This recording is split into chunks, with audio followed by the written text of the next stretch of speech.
Have you heard of the 1619 Project? It was published by the New York Times in August of 2019. It won the Pulitzer Prize for Commentary in 2020.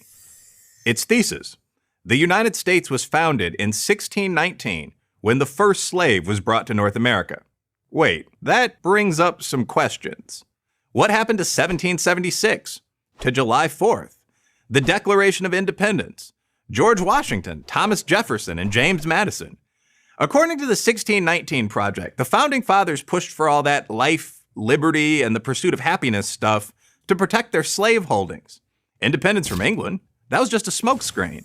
To them, everything that's wrong with America is tied to her original sin of slavery, from segregation to traffic jams. Yes, traffic jams.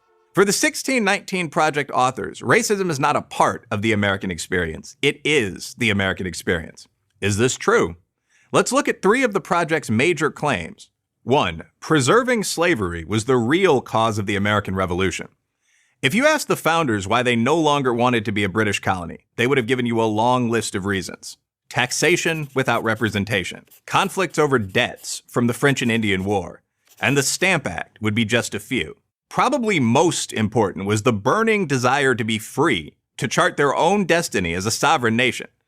Protecting slavery was not under threat from the British. In fact, Britain didn't free the slaves in its overseas colonies until 1833, 57 years later, after the Declaration of Independence. Yes, the subject of slavery was hotly debated at the Constitutional Convention, but that was after the war was won. 2. Slavery made America rich. Slavery made some Americans rich, true enough. Eli Yale, for example, made a fortune in the slave trade. He donated money and land for the university that is named after him.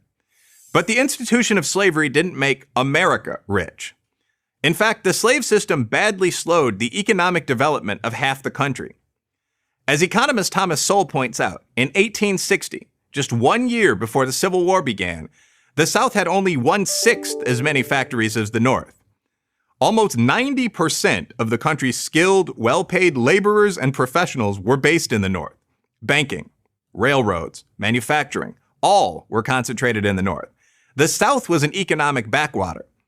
And the cost of abolishing slavery was enormous, not merely in terms of dollars — Lincoln borrowed billions to pay for it — but also in terms of human life. 360,000 Union soldiers died in order to free 4 million slaves. That works out to about 1 soldier in blue for every 10 slaves freed. It's hard to look at that butcher's bill and conclude that the nation turned a profit from slavery. And many things have happened since 1865. In the almost 200 years since the Civil War, the population of the country has grown almost 900%, and our national GDP has increased 12,000%. Slavery did not make America rich. 3. Racism is an unchangeable part of America. This argument is more philosophical than scholarly, but it undergirds the entire 1619 Project. It's also pernicious because it suggests that the United States is an inherently racist country that can't overcome its flaws. Yet that's exactly what it's done. Today, America is the most successful multiracial country in history, the only white majority country to elect a black president twice. Of course, progress has not always been smooth. There have been terrible setbacks. But to compare American attitudes about race today to America 100 years ago, let alone to 1619, is absurd. Here's a fact that should be better known. 2 million black Africans have come to America as legal immigrants from countries like Nigeria in the last 50 years and have become one of the most successful groups in the country. Why would these folks move to what is often called an evil, racist country? Because unlike many people lucky enough to be born here, they know that America is a land of opportunity for everyone. It's also only fair to note that while blacks have heroically fought for our rights, often against great odds, we haven't done it alone. A vast number of decent whites have also advanced the cause of racial equality. To cite one of countless examples, the U.S. Senate that passed the landmark Civil Rights Act in 1964 contained 98 whites and 2 men of color, and they were Asian.